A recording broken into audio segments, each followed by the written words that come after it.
All right, UH Nation, my name is Reed Nelson. This is Izzy Alkfoss. This is This Week in Rec, Season 6 finale. The Spring 2014 Gold Cup has been won by the Avengers. Stumped everybody. I think maybe even a few Avengers were a little surprised. Maybe not, but they get the win. They win by 15 points, I believe. Look at that. 15 points, I think they win. So they're going to take home their first Gold Cup. What say you? I'm happy. There's a lot of friends that I've made in Ultimate Hoops, but the best friends that I've made are on the Avengers. Chris and Derek are two of my better friends that I have, and it's from this league. I couldn't be more happy for them. It's something that after Fob won, my next wish was to have them win. They've been at it for 4 years, and they finally got it done.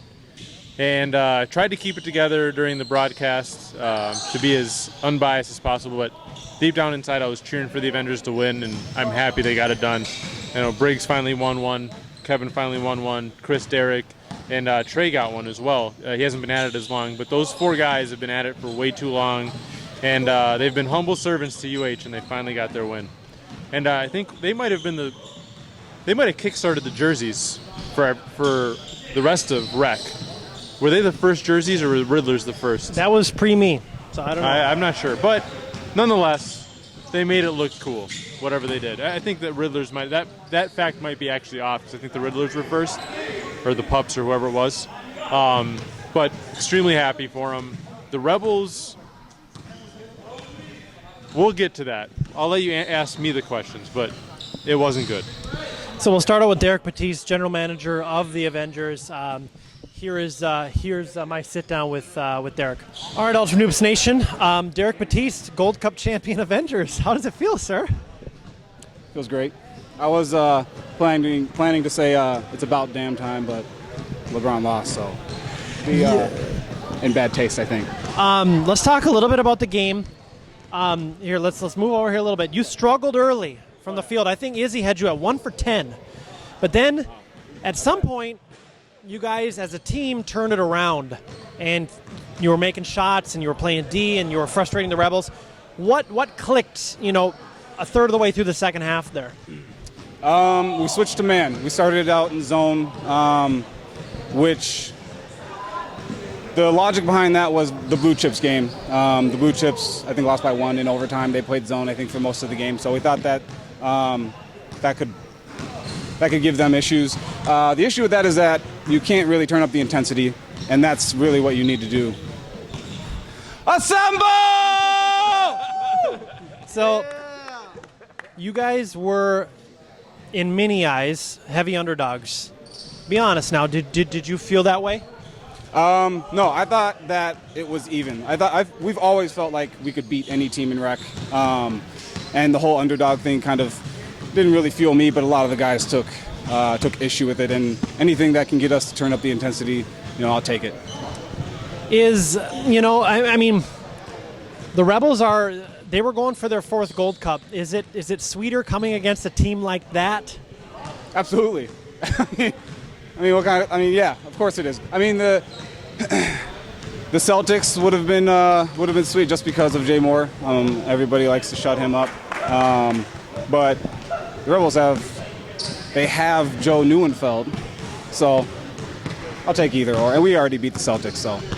5 of your players, this will be their first Gold Cup. You've been playing Ultimate Hoops for how long? I have no idea. 3, 4 years? 3, 4 years, a fairly long time.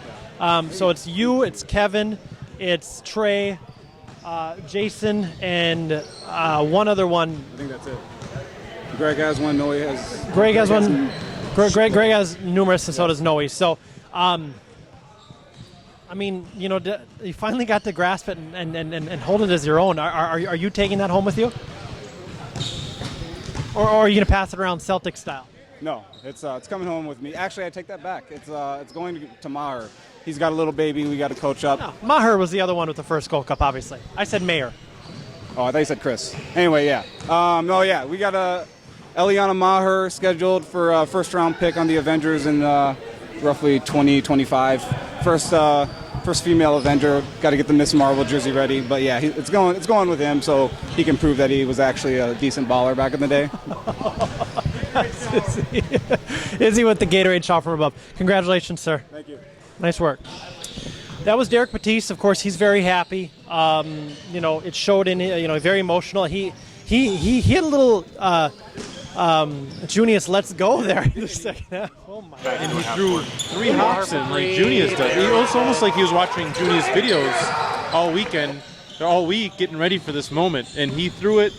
I think they went up 10. Chris hit a 3 to put him up 52-42 at the top of the key.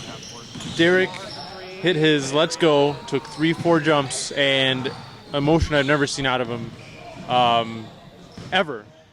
Not just in UH, but outside of UH. He's usually pretty calm. His demeanor's always relaxed. It's kind of interesting to see. So the Rebels give up they give up twice as many points as they did yesterday to the Celtics. Avengers, not a very similar offensive team to the Celtics. They're both very high-powered offenses. Some might say the Avengers are a better offensive team. Some may say the Celtics. But regardless, they're similar. The Rebels give up twice as many points. What happened to the Rebels tonight? They came out flat. I think in the video, I don't want to say I did this on purpose, but I kind of taking the pressure off the Avengers was a big thing that Ultimate Hoops did. With our video, with our predictions, we took a lot of the pressure off the Avengers, almost made it to the point where the Rebels looked complacent tonight. I think the fact that everybody expected them to roll in this game, they came out and they were extremely flat. Paul Ferber fell asleep on 3 or 4 backdoor cuts in the game. Pat Magnuson failed to fight over screens. He let Greg Regenscheid get hot. And Greg Regenscheid, he went 4 for 6 from deep, 6 for 9 from the field, scored 19 points. Almost all of his damage came in the first half.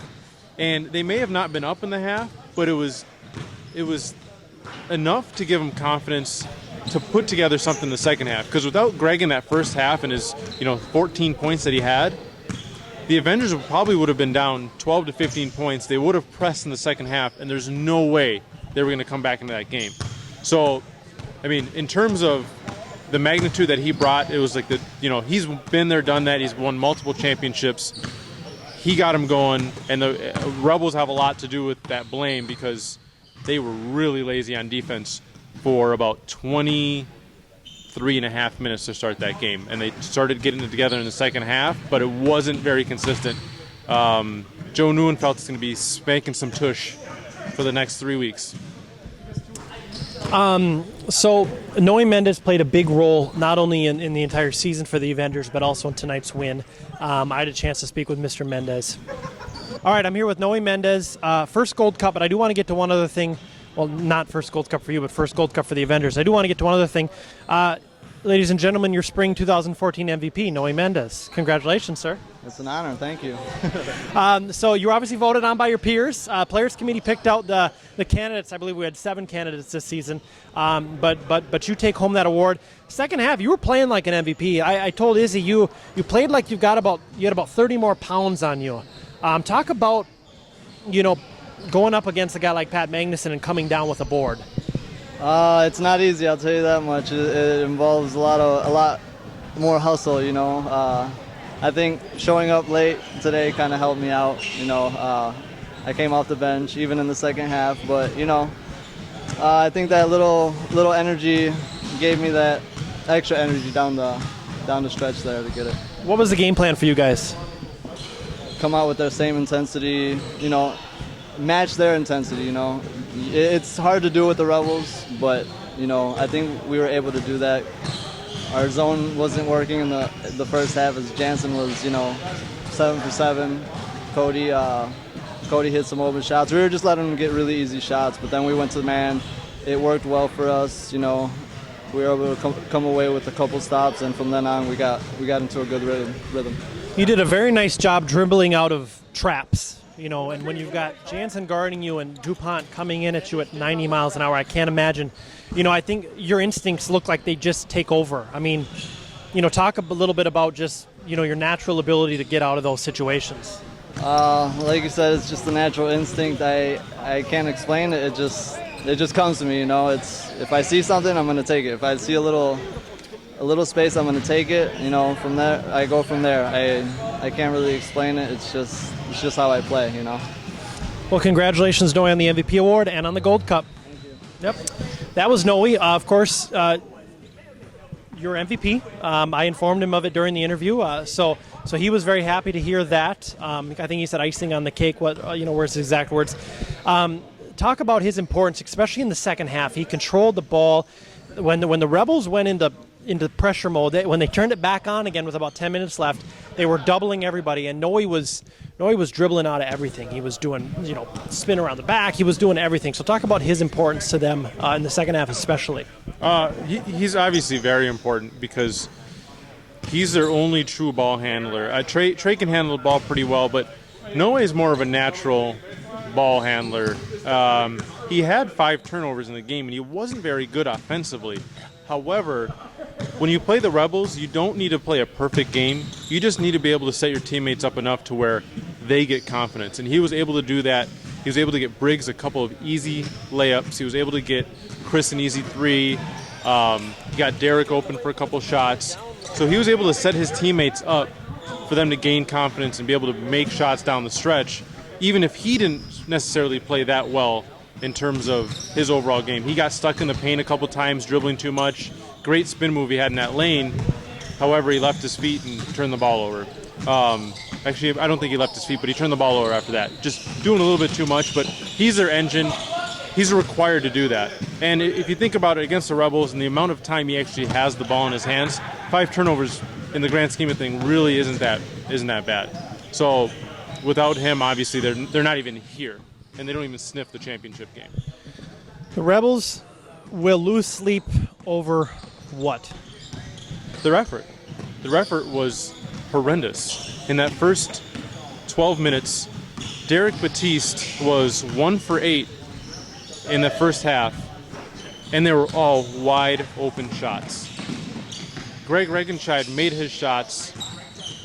Kevin Mayer made a couple of his threes, and they were all open looks. It was something I'd never seen before out of the Rebels, especially in a game like this. It was extremely surprising to me. I don't know what happened. Like I said, I think it was they expected to come in and win this game relatively easy, and I feel like they thought to themselves, as long as they can keep it close, they can turn it on whenever they want. When they did turn it on for a two-minute stretch there, they had 3 or 4 possessions in a row where they actually clamped down on defense. They picked up their guys full court and doubled off of their man. Jansen and DuPont did a great job mixing and matching together, and they were able to cause a couple of turnovers. And then the Avengers called a quick timeout. I believe it was 31-28. They called a quick timeout, and then the Rebels dropped back into a half-court man-to-man, and let the Avengers kind of get the rhythm back. Completely confusing to me. So I think effort, minute management, sub-management. We'll highlight this as well. I mentioned in the broadcast, it was 42-38. Dustin DuPont and Paul Ferber sub out. Actually, 42-41. Justin DuPont and Paul Ferber sub out. They check back in, and it's 52-42 in about 2.5 minutes. Unacceptable. In a championship game, only up 1 point, you don't take your point guard, who is the engine of your team, and your anchor, and put him on the bench at the same time. Whoever's managing the minutes, awful job. Joe Neuenfeld would have never done that had he been here. And that's the issue with not having a true leader for the Rebels. And it's surprising because they've done it for so long without Joe. But very rookie mistake tonight. Hypothetical. If the Rebels didn't destroy the Celtics defensively yesterday, let's say they went double overtime with them and they barely won, 95-94. Do they maybe not have as much confidence, and maybe, because like you said, their effort wasn't there? Do you think it was because of their trouncing of the Celtics yesterday? Like I said, I think it was the talk that everybody said, this is the championship game. Celtics Avengers championship game. Whoever wins it's going to win the title. They thought they had already won before even coming onto this court tonight. And I actually thought the Avengers lost because with 5 minutes to go before the game, Jason Briggs, Kevin Mayer, and Greg Regenscheid were taking shots, their warm-ups. Derek Batiste wasn't around. Chris Maher wasn't in the gym. Trey Sales wasn't in the gym. Noe wasn't in the gym. And the Rebels had 7 guys running their layup drill, taking shots. Half an hour before the game started, everybody was here. And I said, this one's over. Noe walks in 5 minutes late to the game, 4 minutes late to the game, and the Avengers still pull it out. Like I said, I think the Rebels just thought it was over. They won the championship by beating the Celtics. That was the game they needed to win, and the rest is history. Turns out the Avengers had other plans. So we had a chance to speak with Kevin Mayer. Kevin Mayer of the Avengers. This was that interview. All right, UH Nation, I'm here with Kevin Mayer. First time Gold Cup. How does it feel? Oh, it feels awesome, man. Been playing for 3 years. Been waiting a long time. Derek, Chris, and I have been playing together forever, and we've gotten close a couple times, and just tonight, no better feeling. What did you learn from your past Gold Cup defeats? I believe your last Gold Cup defeat was a couple seasons ago. Yep, 5-5. 5-5. What did you learn from maybe that experience? Just that we need to play with intensity the entire game. We came out a little flat, I remember that game, and they jumped on us, and we got down, and there wasn't any coming back. We knew all day we were talking to each other, we got to come out ready. Rebels are going to be ready to play. We got to come out and match it and beat it and go from there. So, did you feel as if you guys were going to have to play a near-perfect game to win this thing, even though you are the 1 seed? I think people forget that. Yeah, no, I didn't think we had to play a perfect game. I was thinking to myself during the day, Rebels they're pretty consistent score in that 45 to 55 point range. I figured if we can get close to 60, we should be good. I figured we knew they were going to get offensively. We just had to do our game. It was our offense versus their defense. We just had to get to about that 60-point margin. That's what we did. What does this team look like next season, now that you have your first Gold Cup? I think from what Derek runs the show, so I just kind of go where I'm told. But from what I've heard, everybody, but I think Trey is going to be back. I heard Trey might take the summer season off, but I think Greg wants to come back because I don't think Turtles are playing from what I've heard, and then maybe 1 or 2 people. There might be a return of a certain someone as well. Interesting. Thank you, sir. Appreciate it. Thank you, Rick. That was Kevin Mayer.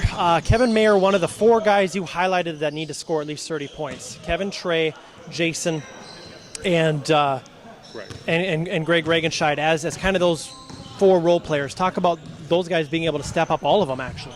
Right, yeah, so my number for that, my magic number was 30 because I figured Noe, Derek, Chris would be taken out of the game offensively, and it would leave they'd probably have 20 points combined, and they needed to get to 50 to win that game, and I felt that 30 points was the magic number for the Avengers, for those other 4 guys. Well, Greg Regenscheid put up 19. Kevin Mayer had 6, I believe. I think Jason had 10, and Trey had 4. And I believe they combined for 40 is the number that I have in mind. I think it was 40 points that they combined for. And if you get 40 points out of your not top 3 main scorers, you're going to win that game against the Rebels. I mean, it was a huge showing from those guys. I didn't think that they had it in them, to be honest, because it's just, if you take those 3 guys out, you choke point them, and you're left with 4 guys. They all need to play well, and they did. And, as for an MVP for this game, Greg Regenscheid is the MVP, even though they were down when he did most of his damage.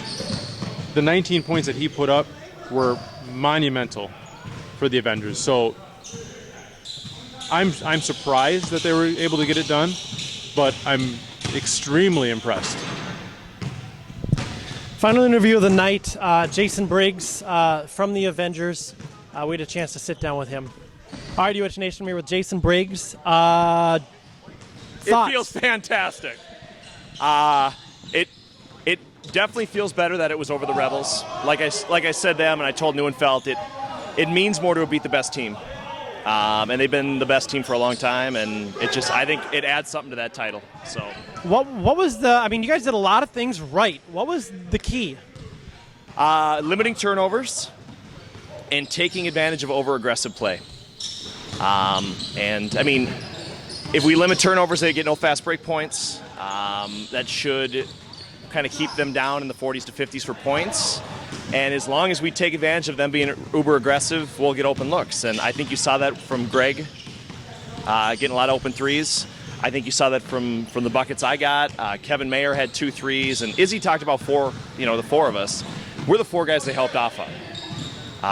And we're not I'm not a superstar, but I'm going to make a layup. So if you're going to give me 5 layups a game, I'll take them. Whose decision was it to come out of the zone? It was kind of a mutual thing. Kevin said to come out of the zone, I think the loudest. They were playing it beautifully. They were kind of leaving me in no man's land because if I didn't go up there, they were hitting the mid-range shot. And when I did go up there, Ferber or Tyler or whoever was down there had the perfect seal. We weren't sagging in on the bottom, and our top guys weren't coming down either. So I was in a damned if you do, damned if you don't. And each way I chose was wrong. So are the Avengers the favorites for the summer season? One of the favorites, not the favorites. I mean, we've been together a long time. This is our first Gold Cup, so it takes a lot to get here. Just looking for bulletin board material, Yeah. So. No, I mean, reigning champs do have that target on their back, but no, I mean, Rebels are good. So us, Rebels, Pigeons maybe. I mean, I don't know. Gorillas, Jordan's gone, so if the Red Devils find a big guy, there's plenty of teams that can win this thing. Thank you, sir. Congratulations. Thank you. That was Jason Briggs of the Avengers. Any final thoughts on the Avengers' overall win tonight? Overall team win tonight? No, I think they hung tough. They took advantage of the Rebels' lack of commitment to this game, and I hate to take credit away from the Avengers' game plan by talking about the Rebels' effort, but it was evident that the Rebels did not come to play tonight. They let the Avengers score 70 points. A lot of that had to do with good offense, but most of it had to do with bad defense. I think for the Rebels, really the only 2 guys that really came committed to play was Dustin and Ryan. They gave 100% effort from the beginning. I think Dustin barely missed a triple-double with points. Jansen was a catalyst for him offensively in the early going. I think he had 14 out of the 28 points. The other 5 just did not show up fully committed. Like we mentioned, Paul Ferber fell asleep a few times, uncharacteristic. So the Avengers took advantage of every opportunity that the Rebels gave them, and couldn't be happier for them to win the championship, and they deserve it. It's been a long road for them. They really wanted this game, and they were double-digit underdogs by you and I and almost everybody. To win that game, it's great. This concludes Ultimate Hoops Rec Spring 2014 season. The Avengers, your champions, they win the Gold Cup for the first time. We'll be back at it July 6th. Summer season. Registration is open right now. We'll see you then, UH Nation. Assemble!